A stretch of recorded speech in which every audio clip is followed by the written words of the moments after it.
শনিবাৰৰ নিৰামিষ ভাত সাজ বনাবৰ কাৰণে পাকঘৰলৈ আহিলোঁ। প্ৰথমতে কেৰাহী এটা উঠাই দিলোঁ, তাত অকণমান ঘি দিলোঁ। প্ৰথমতে পাঁচফোৰণ আৰু জলকীয়া এটা দিলোঁ। তাৰপিছত ইয়াত মই দিলোঁ মটৰ, কেঁচা মটৰ আৰু তাৰপিছত কাটি থোৱা বিলাহী অকণমান দিলোঁ। গোটেইখিনি একেলগে ভাজিলোঁ। অকণমান ভজা টাইপ হোৱাৰ পিছত ইয়াত নিমখ আৰু হালধি দি দিলোঁ। এতিয়া গোটেইখিনি একেলগে আকৌ ভালদৰে লৰাই ভাজিম আৰু ভজা টাইপ হোৱাৰ পিছত মই তিয়াই থোৱা মগু দাইল অকণমান ইয়াত দি দিলোঁ।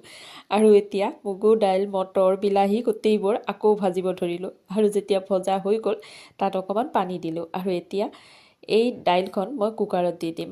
আৰু আজি এনেদৰে মই এখন নিৰামিষ দাইল বনালোঁ আৰু ভাবিছোঁ আজি সৰু আলু ভাজি খাম আৰু তাৰ বাবে সৰু আলুকেইটা কাটি অকণমান বইল হ'বলৈ দিছোঁ। এনেদৰে বইল কৰি আলু ভাজি খাই বহুত ভাল লাগে, নহয়নে বাৰু? আৰু ইয়াৰ লগতে পাপৰ কেইখনমানো ভাজি ল'লোঁ।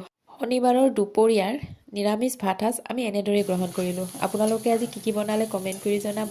আজিলৈ আহিলোঁ, বাই বাই।